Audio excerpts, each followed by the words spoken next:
Right here at home, the murder of a jogger in Queens has left a community on edge as the hunt for her killer continues. At around 10:30 that night, police officers were searching through the thick reeds along a running trail in Spring Creek Park in Brooklyn. Suddenly, they heard a man scream. When the officers rushed toward the sound, they found a father standing over the body of his daughter. 30-year-old Karina Vetrano was lying face down on the ground. Her athletic top and shorts had been pulled down.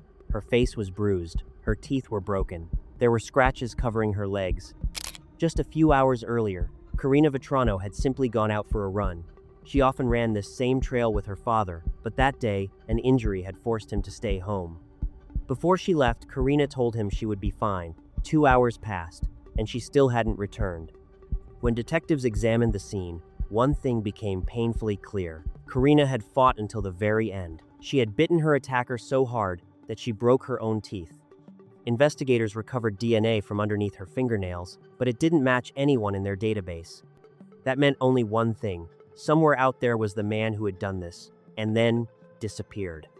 And what investigators would eventually uncover would turn out to be far more disturbing than a murder alone. To understand what really happened, we need to go back to the beginning. Guys, I'm going to interrupt the story for just a minute. I'm really curious where everyone watching is from, so let me know what city you're watching from and what time it is there right now. Thanks for watching, and drop your answer in the comments. Now, let's get back to the story. 30-year-old Karina Vetrano was a dedicated runner who was always looking for ways to push herself and test her limits. That day seemed no different from any other. At around 5 in the afternoon, she left her home to go for a run in Spring Creek, an area that is part of East New York in Brooklyn. Spring Creek is a roughly 2-square-mile nature preserve filled with overgrown areas, thick brush, and tall weeds. It was only a few blocks from the home where Karina lived with her family. She usually ran with her father Phil, a retired firefighter, but that day he stayed home because of a back injury. Phil was worried about Karina running there alone. The area was isolated, and he told her he didn't think going by herself was a good idea. Just a few minutes before leaving, Karina Vetrano took a selfie with her mother, Kathy, accidentally walking through the background. Then Karina headed out. About 45 minutes later, Phil suddenly began to feel that something wasn't right. Eventually, 2 hours had passed, and Karina still hadn't come home. He called her again and again, but there was no answer. That's when he reached out to a friend at the New York City Police Department. A patrol unit was sent into the area, but when officers couldn't find her, the search quickly expanded. Dozens of officers began combing through the thick reeds and dense vegetation surrounding the trail. The search continued well into the evening. Phil joined the search himself, using location data from Karina's phone to help track where she might be. Investigators eventually made their way toward a marshy area not far from the running trail.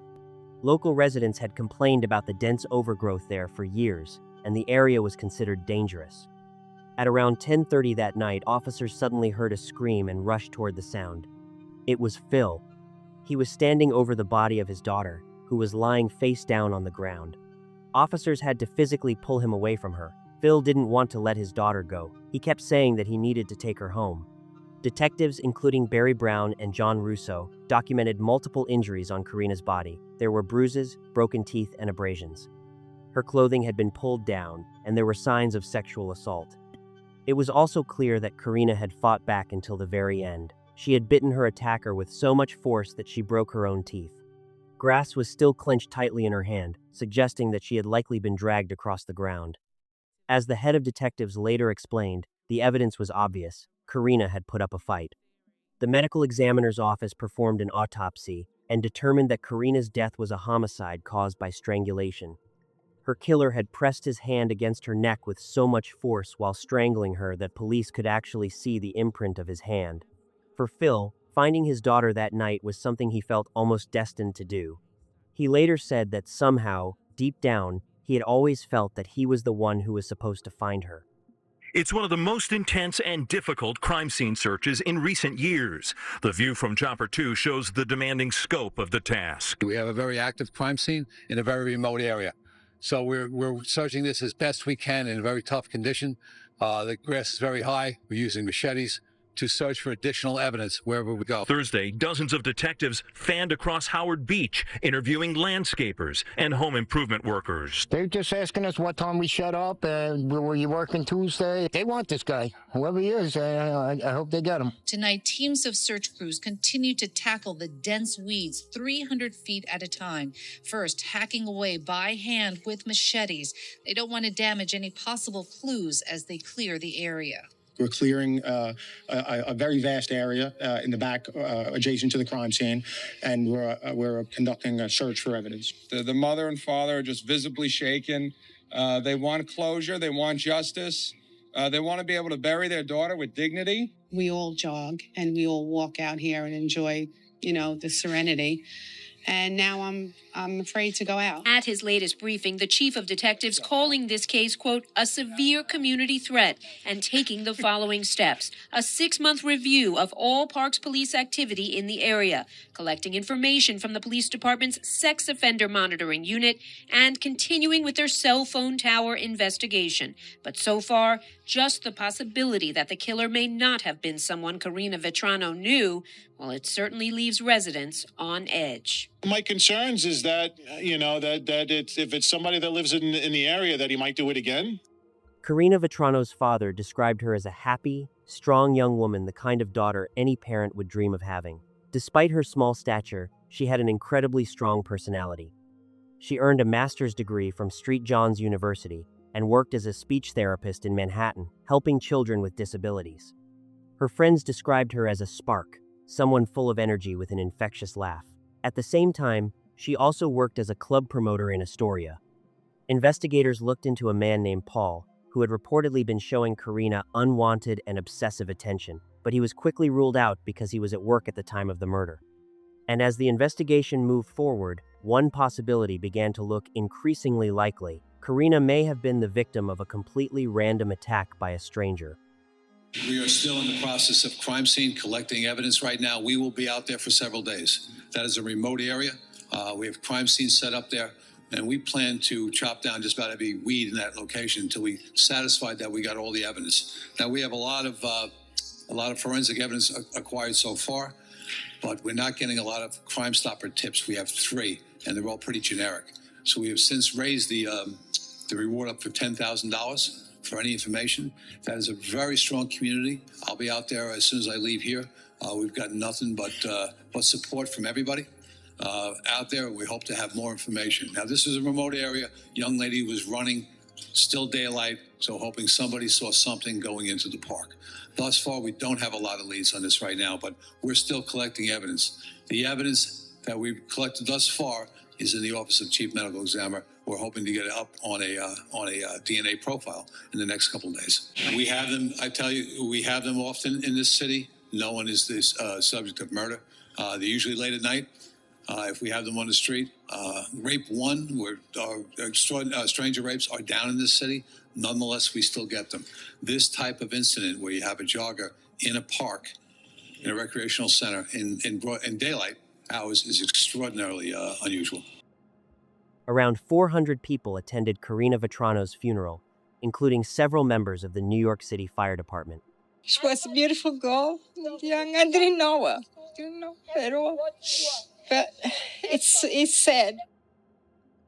I'm going to address the coward. Whoever killed her daughter, Karina. For the first time since the brutal murder, the Vetranos spoke with reporters outside of their home. You know that my daughter was a force to be reckoned with. And I guarantee you that you will be reckoning with that force, not only for the rest of your pathetic life, but for the rest of eternity as you burn in hell. My daughter was a big believer of karma. And as you could see, she's magical. The whole world knows she's magical. And I guarantee you, you will pay forever. Justice will be served, okay? That's why we have the PD. That's why we have God. Justice will be served. Investigators were unable to recover any DNA from the sexual assault evidence kit, However, they were able to develop a DNA profile using biological material found underneath Karina's fingernails, as well as material recovered from her cell phone, which was lying just a few feet away from her body. Her murder shook the close-knit community, leaving many people frightened and desperate for answers. Thousands of people also contributed to a reward fund for information that could help identify her killer. Police contributed $25,000, the mayor's office added another $10,000, and the remaining money was raised through GoFundMe.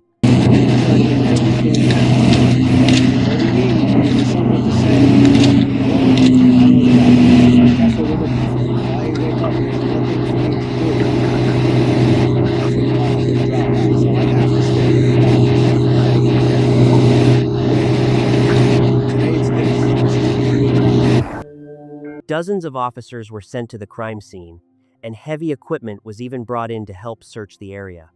Because the land was federally owned, the New York City Police Department brought in the Federal Bureau of Investigation, which provided additional resources, including drones. Police searched a homeless encampment, questioned local residents, and registered offenders, but none of those leads produced a breakthrough. A dedicated task force was eventually created to investigate the case. At the same time, one thing became increasingly clear. The park itself was barely monitored, patrols were inconsistent, creating a serious safety concern. With no eyewitnesses to the attack, investigators said their most important piece of evidence was the DNA profile. The profile had already been analyzed, but at that point, it still had not produced a match in the national database. In cases like this, investigators also look closely at other crimes to see whether the same person may have attacked before.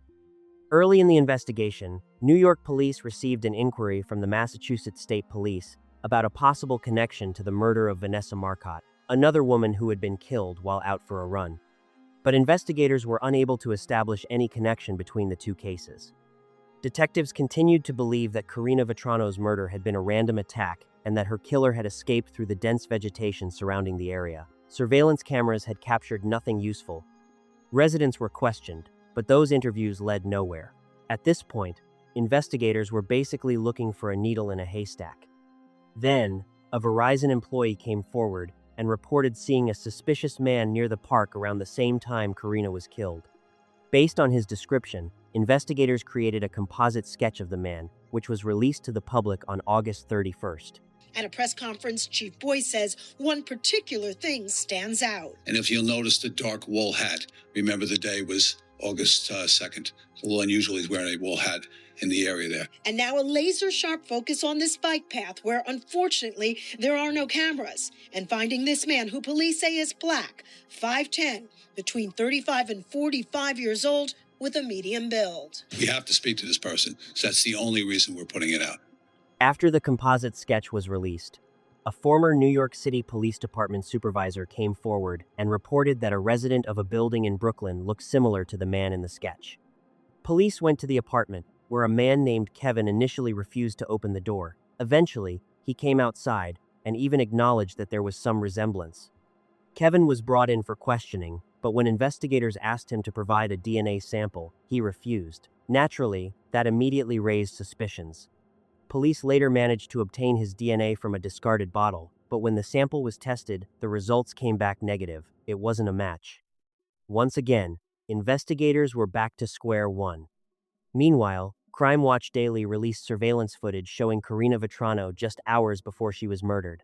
It would become the last known footage of her alive. Her family continued trying to retrace her movements and understand exactly what had happened during those final hours. But the biggest problem remained the same. Investigators had a DNA profile believed to belong to Karina's killer, yet there was still no match in the database. When the DNA continued to lead nowhere, Phil proposed another possibility: familial searching. Instead of looking only for an exact match to the killer, investigators could search the database for close biological relatives whose DNA might help lead them to the person they were looking for. At the time, this type of testing was already being used in 9 states, but New York was not one of them, so Phil decided to push for change himself. He launched a petition in an effort to make familial DNA searching available in New York, hoping the technique might finally provide the breakthrough investigators desperately needed. Familial DNA searching goes deeper, using special software to look for a similar, not exact match, indicating the suspect could be related to someone in the system. There's untold amount of cold cases that'll be solved by this. But the ACLU is pushing back, saying that such policy could lead to, quote, miscarriages of justice. Well, I think they're just ignorant of the facts that we are just targeting criminals. Months after she was found dead, police now have a person of interest in the case of murdered jogger Karina Vetrano. The events that eventually led investigators to this point had actually started unfolding about a month earlier, after weeks and then months had passed without any major breakthrough in the case. In January 2017, Lieutenant John Russo, one of the officers who had been there when Karina was found, decided to take another look at the investigation. Russo also lived in Howard Beach, and while reviewing the case, he remembered an incident from May 2016, just a few months before Karina's murder, that suddenly seemed like it might be relevant. Russo remembered a man behaving strangely around homes in the neighborhood. He appeared to be looking around the area and disappeared before police arrived. The following day, neighbors reported seeing similar behavior. Russo later encountered the same man again and learned his name, Chanel Lewis. At the time, it didn't seem like anything more than an isolated incident, but months later, Russo's instincts told him it was worth another look. A background check showed that Lewis had no criminal record, but he had previously come to the attention of police in the Spring Creek area. Russo passed the information along to his supervisors, and investigators immediately began looking into him. When detectives spoke with Lewis, he told them that he knew the area well and often walked there alone. More importantly, he voluntarily agreed to provide a DNA sample. As investigators dug deeper into his background, however, they uncovered troubling details from his past. While still in school, Lewis had reportedly threatened female classmates with a knife. Sources said school officials had become concerned about Chanel Lewis's behavior. He had reportedly been detained twice and sent to Kings County Hospital Center for psychiatric evaluation following threats against female classmates. There were also unconfirmed reports about a possible diagnosis, although that information was never officially verified. Lewis was eventually transferred to a private school for students with behavioral difficulties. Former classmates described him as a loner who was frequently bullied. He had very few friends and was often mocked and picked on by other students. At the same time, not everyone remembered him as aggressive. Some said he simply kept to himself, usually walking around with his hood pulled over his head. According to school officials, there were no further formal complaints involving threats during his time there. Chanel's father defended his son, insisting that he could not have committed the murder, but while trying to explain why, he gave investigators one detail that immediately caught their attention. He told detectives that his son couldn't have killed Karina because the day after the murder he had taken Chanel to the hospital. Chanel was being treated for an injury to his hand. Lewis claimed he had injured it during a fight. Detectives began checking local hospitals and eventually located the doctor who had treated him. According to Detective Barry Brown, the doctor remembered removing a foreign object from Chanel's hand. And then came the breakthrough investigators had been waiting months for. The DNA collected from Chanel's voluntary swab was entered into the system and compared with the DNA recovered from the scene of Karina's murder. It was a match. The biological evidence found at the crime scene belonged to Chanel Lewis. And suddenly, the injury to his hand took on an entirely different meaning.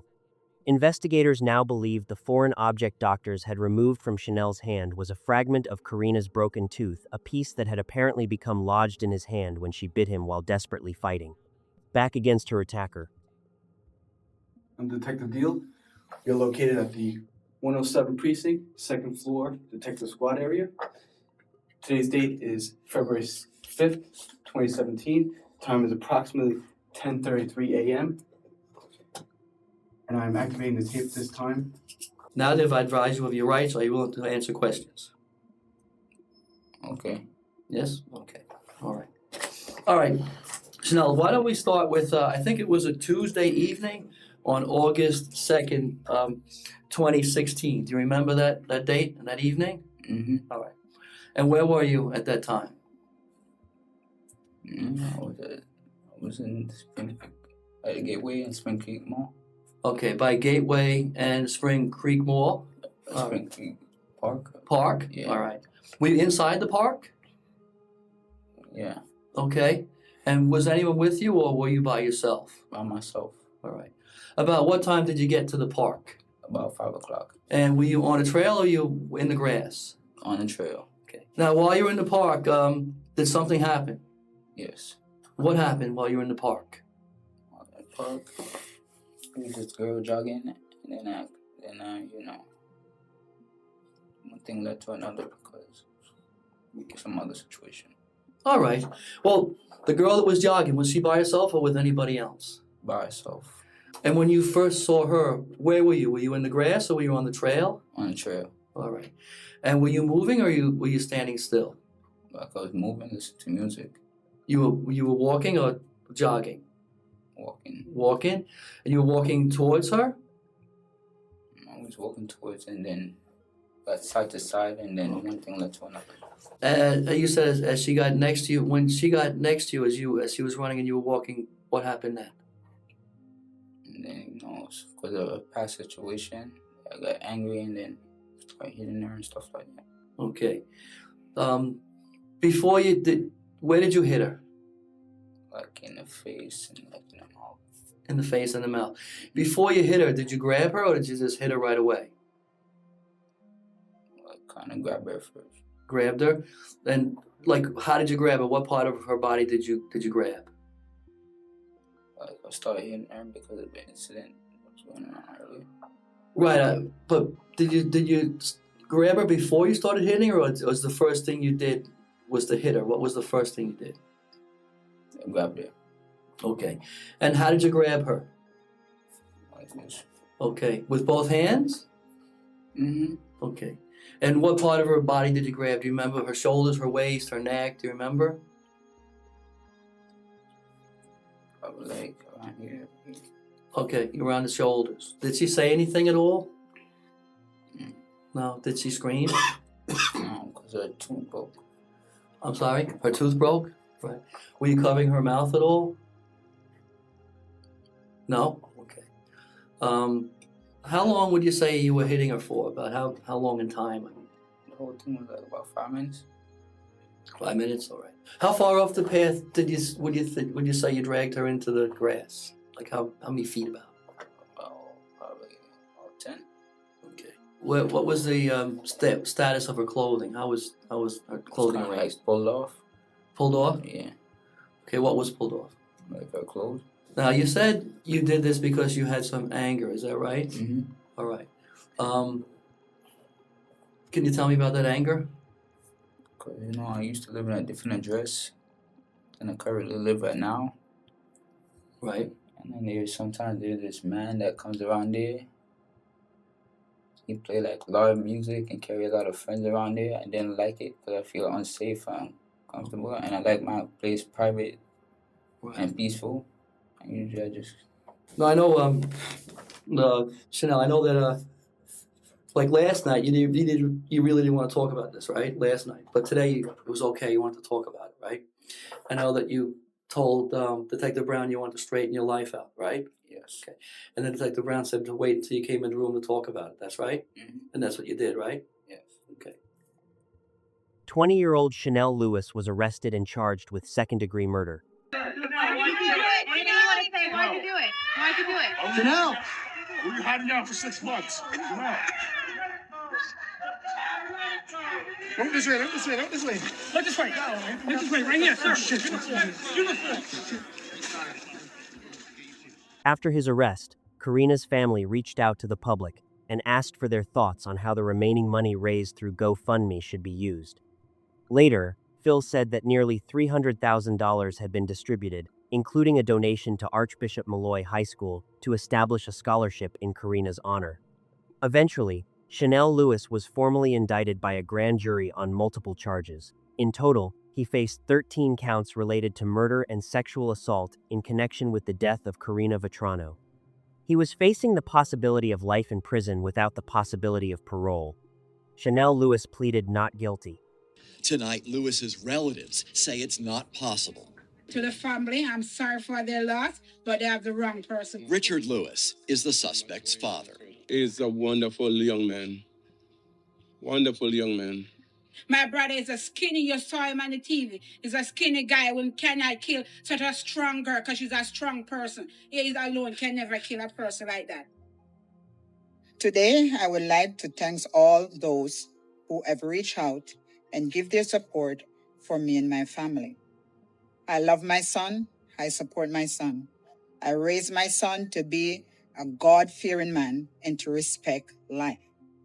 My son is friendly, God-fearing, and would not hurt anybody. My son has a mental health problem and needs help. He's not a criminal and need mental resources. Please respect my family privacy. Please respect my family privacy in this matter and allow my son to get help in due process. Karina Vetrano's family actively pushed for the use of familial DNA searching, and in 2017, the appropriate New York State Commission approved the technique for use in serious criminal cases. The decision drew criticism over concerns that familial DNA searches could potentially draw innocent people into investigations. But by that point, Chanel Lewis had already been arrested, so the change had no impact on Karina's case. At the same time, investigators looked into whether there might be a connection between Karina's murder and the killing of Vanessa Marcotte, but no link between the two cases was ever established. Investigators later used DNA evidence in the Marcotte case to identify and arrest Angelo Colon Ortiz. He eventually pleaded guilty and received a life sentence. Packed inside of the courtroom, filled with family and friends on both sides. As you mentioned, it was also very emotional. Karina Vetrano's mother was inside of that courtroom. She held onto a cross most of the time, crying. Karina Vetrano's accused killer, Chanel Lewis, obviously in the courtroom. His mother was there as well, and she held onto a Bible, also in tears most of the time. Now, opening statements got underway. Defense attorneys with the Legal Aid Society representing Lewis told jurors today Lewis is innocent. They have serious doubts about the evidence, adding there are no witnesses, and Lewis was coerced into confessing, and people are rushing to judgment. Prosecutors pointed out that Chanel did not have a girlfriend, had very few social connections, and was unemployed. They described him as someone who frequently struggled with anger. According to their theory, it was that anger that ultimately led to what they described as a random attack. The defense strongly pushed back against that narrative. Attorney Jenny Chung argued that there were no eyewitnesses who could directly identify Chanel Lewis as the attacker, and she described the prosecution's case as an attempt to make the facts fit their theory. She also challenged the interrogation, which lasted more than 10 hours, arguing that proper procedures had not been followed. The defense claimed that the DNA evidence was unreliable and that the crime scene had been compromised, including by the presence of Karina Vetrano's father. They also argued that Chanel's confession had been obtained under pressure and should not be allowed as evidence in court. Prosecutors, however, relied heavily on Chanel's own words as a central part of their case. They also emphasized what they described as strong DNA evidence. An expert witness testified that the DNA profile developed from biological material recovered from underneath Karina's fingernails, from her neck, and from her cell phone matched Chanel's profile. 2 NYPD detectives also testified about the detailed and extensive process investigators had used to collect and preserve evidence throughout the case. Some of the images shown during the testimony were so graphic that Karina's parents were visibly shaken. At times, they struggled to hold back tears, and at one point, they even had to leave the courtroom. Closing arguments on the emotional trial over the death of 30-year-old Karina Vetrano have now wrapped up. The prosecution painting the suspect, 22-year-old Chanel Lewis, as a frustrated, angry, and lonely young man who spotted Vetrano on an after-work jog at a park in Howard Beach and took out all his anger by taking her life.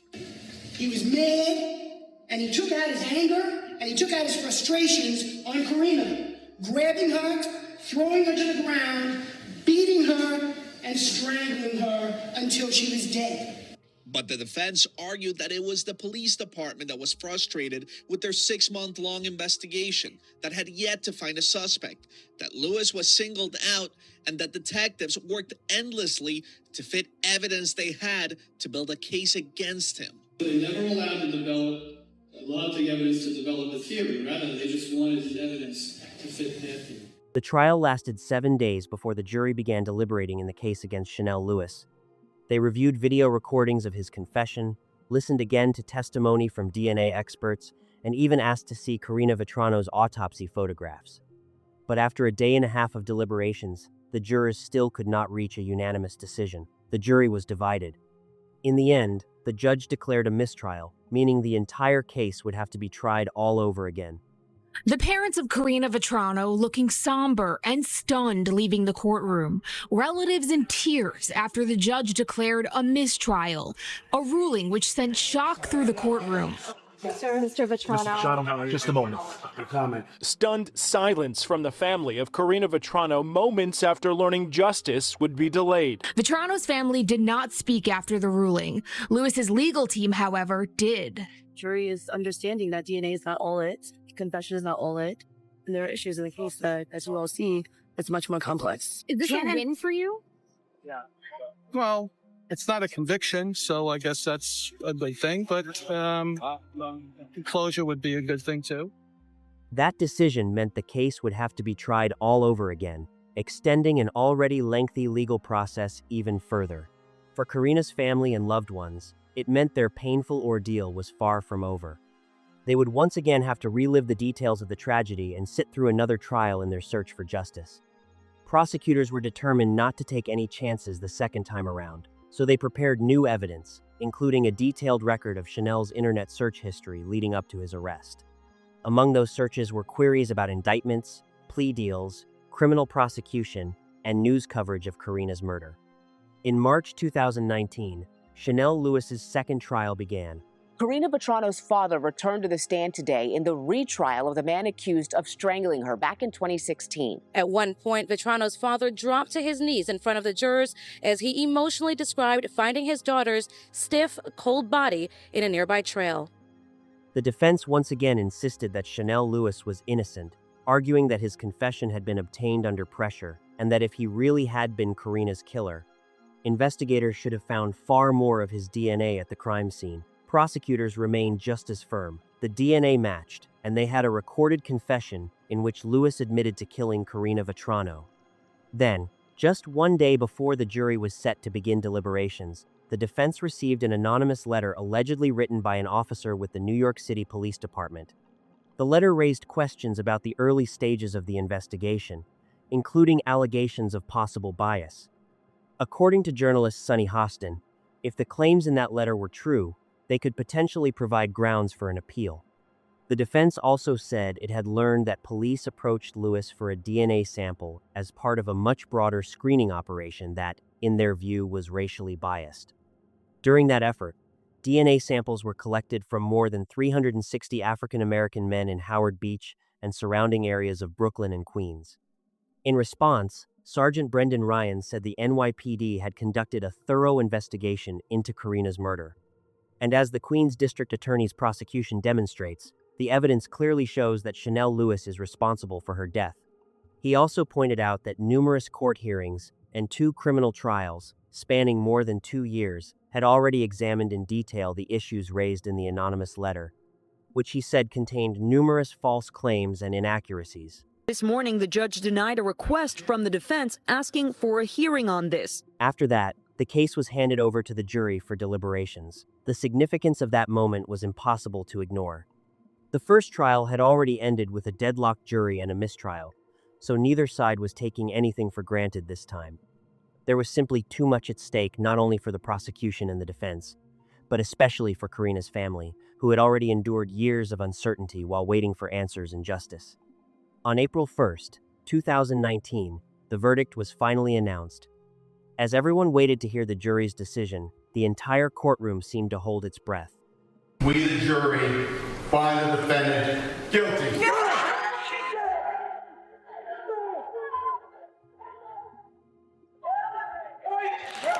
Chanel Lewis was found guilty. Very different response this time around from Vetrano's parents leaving the courtroom. God, tell us what's going through your mind right now. Mrs. Vetrano. Thank you. Keep moving on. Say it again. Thank you, Jesus. Sir, your thoughts? Jubilation. You're not allowed to interview him for that. Justice has been served.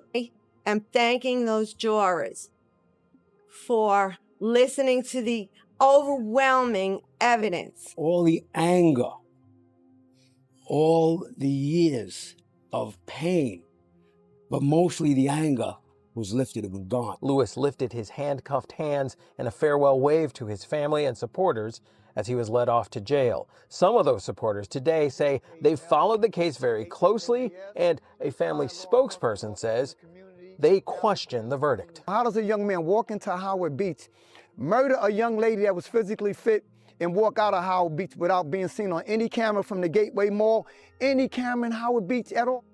Even after the guilty verdict was finally delivered, the case once again found itself surrounded by uncertainty.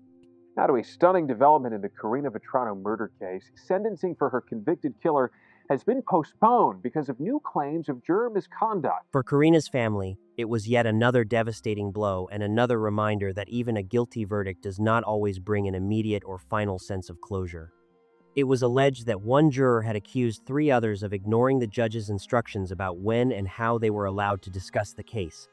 The judge agreed to postpone sentencing so that a hearing could be held to question the jurors and determine exactly what had happened. Queens District Attorney Richard A. Brown responded to the defense allegations, presenting a different account of what had taken place inside the jury room.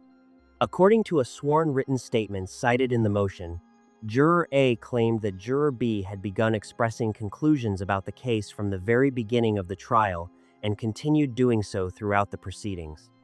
After testimony from Karina Vetrano's parents, District Attorney Richard A. Brown argued that comments made by one of the jurors were simply an emotional reaction rather than evidence of actual bias. Formally, jurors are supposed to base their decision only on the evidence presented in court.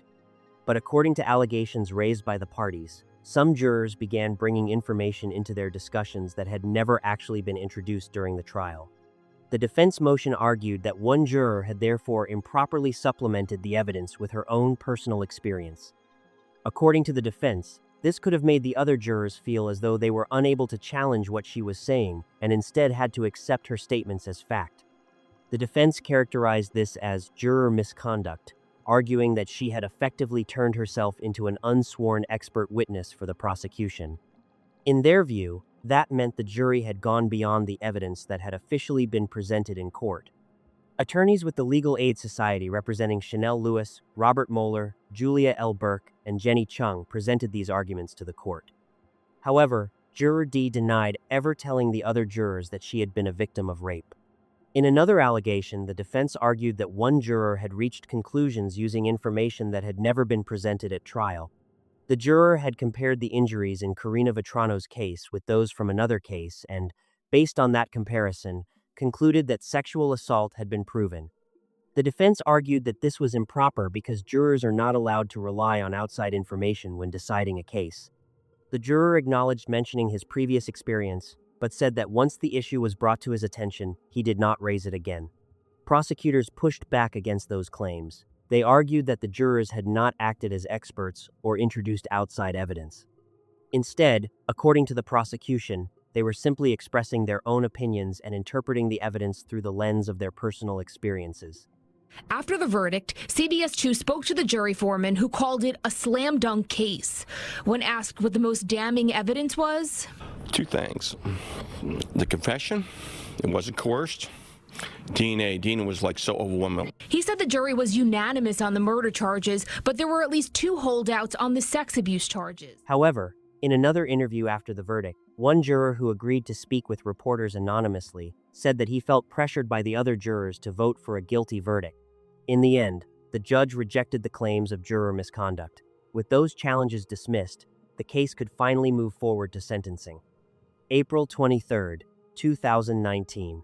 With respect to murder in the first degree, the sentence of this court is that you spend the rest of your natural life in jail without any possibility of parole. It's the moment the family of Karina Vetrano has been waiting more than 2.5 years for, giving passionate testimonies in the courtroom ahead of sentencing for Chanel Lewis, the man who will now serve life in prison for her death.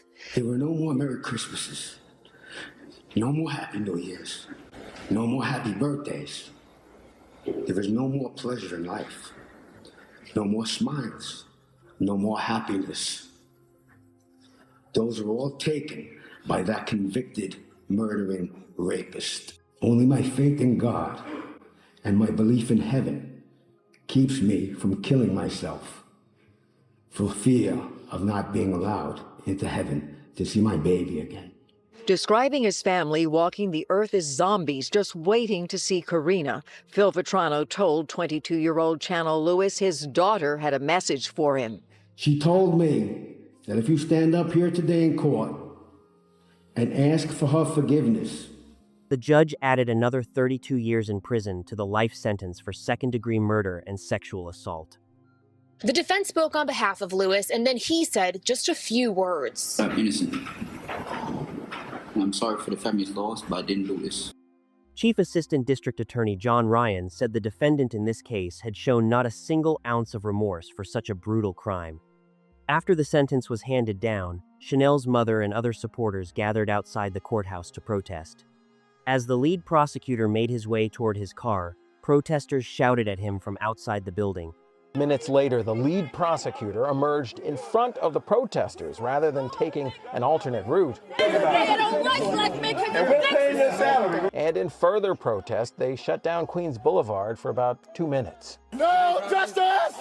No justice! You saw 2 people arrested there. Some of the groups that they're involved with said they'll take their protests to Howard Beach in the upcoming days and weeks. Meanwhile, Chanel Lewis's legal team is already working on his appeal. Those who believe Chanel Lewis is innocent have argued that the New York City Police Department was under pressure to close the case and focus too quickly on him. Around 40,000 people signed a petition calling for the case to be reviewed again, but the outcome did not change. After 2 trials and years of legal disputes, Chanel Lewis was found guilty, and his conviction ultimately stood. For the justice system, that marked the end of the case, although not everyone sees it that way. Karina Vetrano's family does not want her to be remembered only for the tragedy that took her life. Through scholarships and other initiatives created in her honor, they continue working to keep Karina's name and memory alive. Something so tragic and despicable. We have something good coming out of this.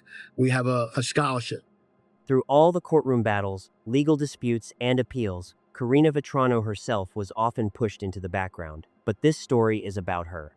About a young woman who was building a life for herself, working with children, and making plans for her future. On an ordinary summer evening, Karina went out for a run, just like she had done so many times before, but this time, she never came home. And that simple, devastating reality is at the heart of this story, how one ordinary moment can change everything forever and leave behind an emptiness that lasts for years. A memorial as beautiful as Karina Vetrano, tucked away in Spring Creek Park, where a butterfly made of stones, an angel, and candles sit. But perhaps the most important fixture of all, her father, who returns here every morning to remember his daughter. It's the only place I could go to get peace. And it might seem strange because right where I'm sitting is where I found her. But I think because it's the only place where I have any control. If she could be here today, or you could speak to her today, what would you say to her? I speak to her every day. Every single day I speak to her. And she speaks to us in volumes. Karina's father says her voice will always be heard, from the sound of the birds here to the writings on her blog. And they plan to find a way to get her work put into a book. How do you think Karina would want to be remembered? Just as she is. Just as everybody sees her. She's special, she was smart, she was beautiful, and she was destined for greater things. And she has achieved that. We don't know what the rest of our life is going to be like. But it's a good feeling to know that now we could move forward.